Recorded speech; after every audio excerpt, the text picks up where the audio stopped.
Madam Sponsor, how much was the budget of the DepEd in the year 2020?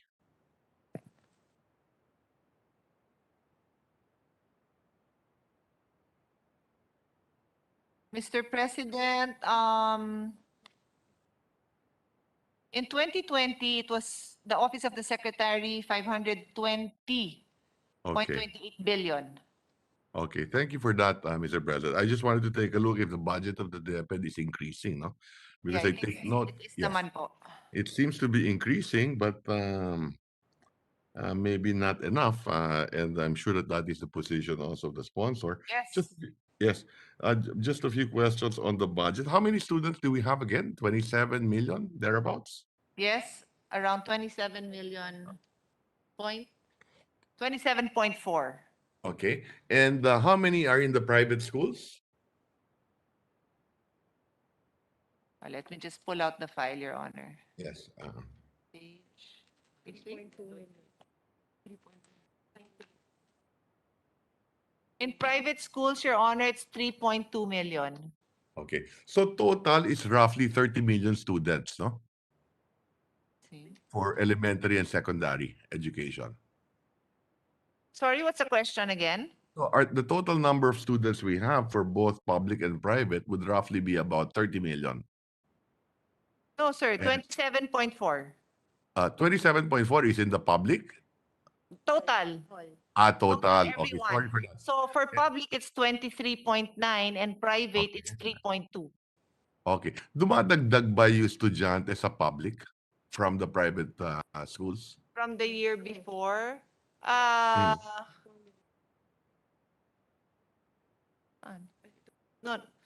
public schools kung nadadagdagan. Well, 2019 to 2020 was 22.5 and now we have 22.7.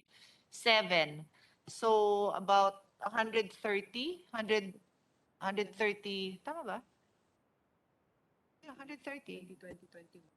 Would there be a general trend that students from private schools are moving to the public schools? Yes, Your Honor, during the pandemic. And as His Honor knows, there were quite a number of schools that actually closed also, private Okay. schools. So do we expect that to continue for the year 2022?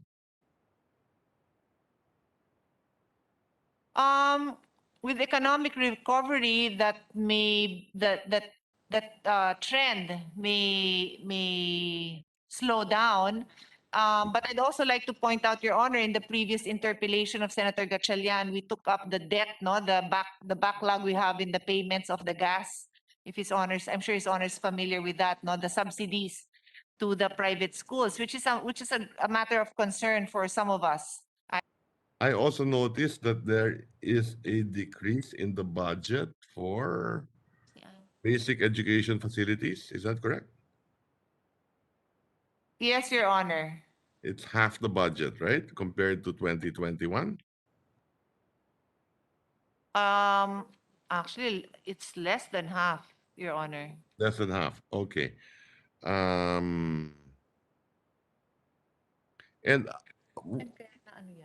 was the DepEd able to obligate the Your Honor, 11? just to spread into the record, no, so we're guided. Yeah. Yes. The reason for that is the Mandanas ruling prompted the DepEd to adopt the policy that in consultation with DBM that they will only fund the fifth and sixth class municipality BEFs. The rest will be funded by the LGU, Your Honor. Okay.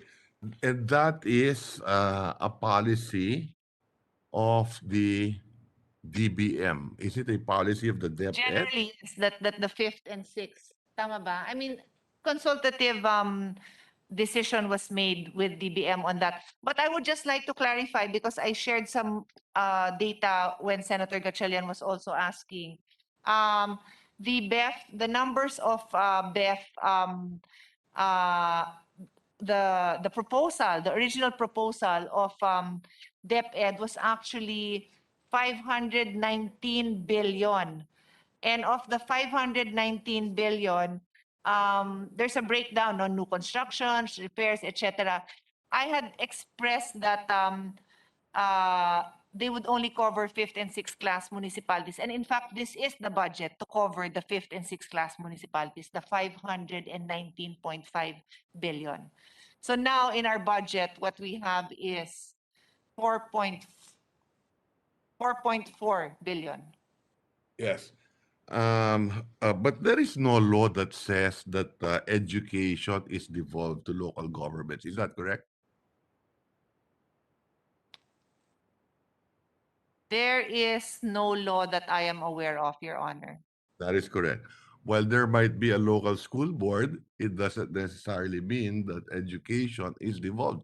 In fact, it is centralized. And the construction of school buildings, or with the Bandanas ruling, there is no law that says also that the increase in ERA that local government units will receive, that a percent of which will go to education or to school building, isn't it? That is correct, Your Honor. Just to add to the discussion, I think what came out of previous hearings was the concern that with the national government losing a big chunk of its income, they would not have enough funds left for this. And therefore, one of the biggest expenses in our budget is, well, one of the significant, maybe not the biggest, but significant is for the school buildings. And that's why it was moved. That's just part of the discussions we had earlier, Your Honor. Yes. But I take note that the budget is increasing by roughly 500 billion, because the budget last year was 4.5 trillion and the Yes. budget this year is 5 trillion. Yes, and in fact, Your Honor, during the sponsorship speech of this representation, we had indicated our desire that a significant portion of that budget could have been allocated to health and education, and we stand by That is that. That correct. is just a personal view that this representation has. That if Yes. we have an additional 500 billion, why not put it into health and education? And I agree totally. And that's why I did interpolate during the budget presentation of the health department. And I said that there might be a need to increase the budget of regional hospitals. I mean, if you do have a build for roads and bridges, why not have a build also for our hospitals and for our schools? Yes. No?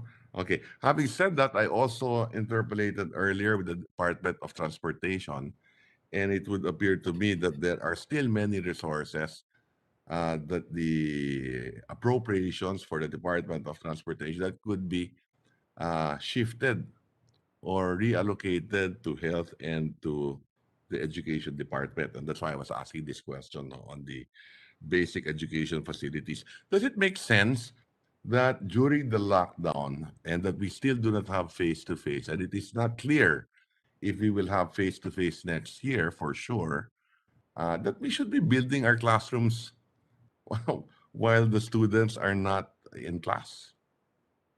Mr. President, Yes. this representation is the chairman of the Committee on Sustainable Development Goals and Futures Thinking.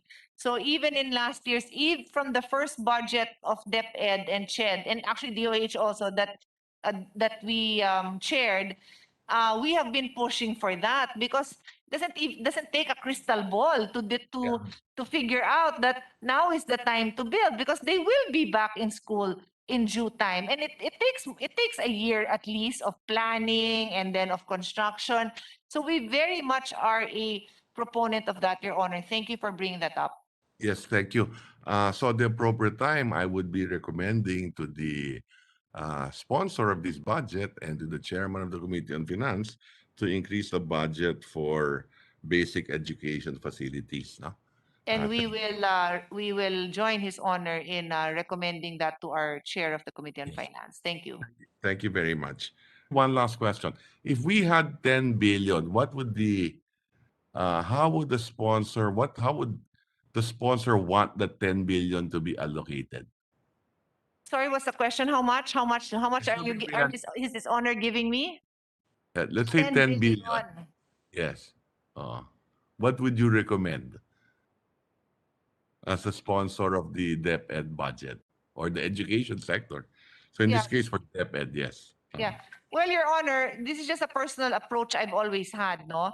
There are long-term projects and there are short fixes. And I always believe that we have to keep on funding the long term. Otherwise, it catches up with us. And I had this discussion with the chairman of our Committee on Education. So like our backlog in the facilities, the school buildings, and our backlog in the payment of these subsidies to the private schools, both are very important. The private schools are our partners in educating our children. So I feel, and meanwhile, we still have a backlog in our basic education. So those are two very high ticket items that we need to fulfill.